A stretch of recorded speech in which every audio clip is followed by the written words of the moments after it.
All right, you know that feeling, right? You log into your bank account, you see a nice big number sitting there, and relief. It feels so safe, so responsible. You think, I'm doing the right thing. But what if I told you that feeling of security is actually a bit of a mirage and that it's literally costing you money every single day?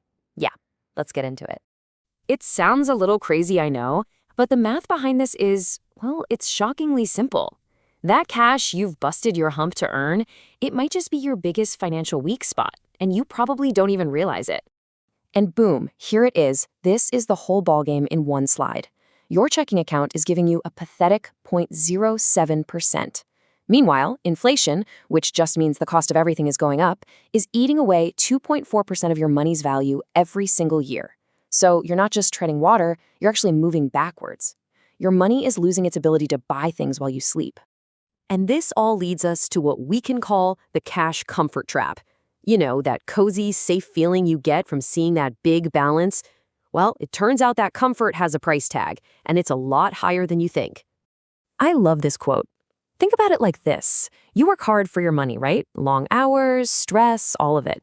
Then you take that hard-earned cash and you park it in an account where it just sits there. It does absolutely nothing. It's the laziest employee on your payroll.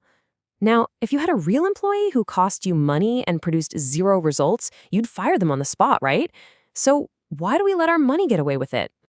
So your idle cash is basically in a fight against three big bads. You've got inflation, that silent thief we just talked about. Then you have stagnation, which is the cost of doing nothing. And then, maybe the most surprising enemy of all is actually you.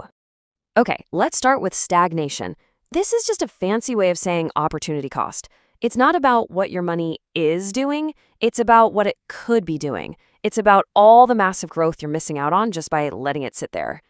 Just look at this. It's kind of wild. You put $10,000 in a checking account for a year, you come back to a whopping $7 extra. Woohoo! That same 10 grand in a high-yield savings account, now we're talking 400 bucks. But in a basic stock market index fund, that could be $1,000 in growth. And that's just in one single year. But here's where it gets really crazy. Let's play this out over 20 years. That $10,000 in your checking account is, well, still basically $10,000. In a high-yield account, it's more than doubled to $22,000. Not bad. But if it was invested, it could be worth over $67,000.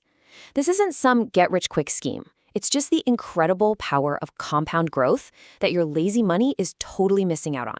All right, enemy number 2, inflation. Think of it as a silent tax. It's sneaky because the number in your bank account doesn't go down, but what that number can buy gets smaller and smaller. The price of gas, groceries, rent, it all goes up, while your dollar just stays a dollar. It's like you're on a financial treadmill that's going backward. You're growing at a tiny 0.07%, but the world is getting more expensive at a rate of 2.4%. You are mathematically guaranteed to be poorer next year than you are today. You are losing, period.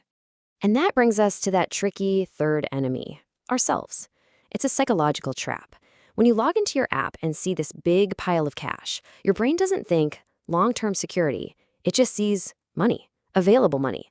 And that makes it so much easier to justify spending it on things you don't actually need. Okay, so that's the problem. It's a little scary, right? But the fix is actually pretty straightforward. It all starts by figuring out how much cash you actually need to have on hand. Let's find your real safety net number. First things first, you need to know your essential living expenses. And I mean essential. This is the absolute rock bottom amount you need to keep the lights on and a roof over your head.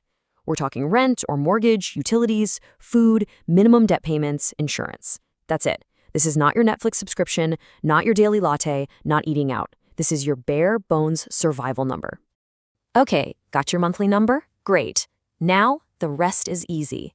You multiply that number by 3 for a basic emergency fund. If you want some extra peace of mind, multiply it by 6. And if you're self-employed or maybe in a shaky industry, you might go as high as 9. That total, that is your true safety net. And here's the kicker. Any cash you're holding on to above that calculated number, well, that's not safety. That's what we call fear money.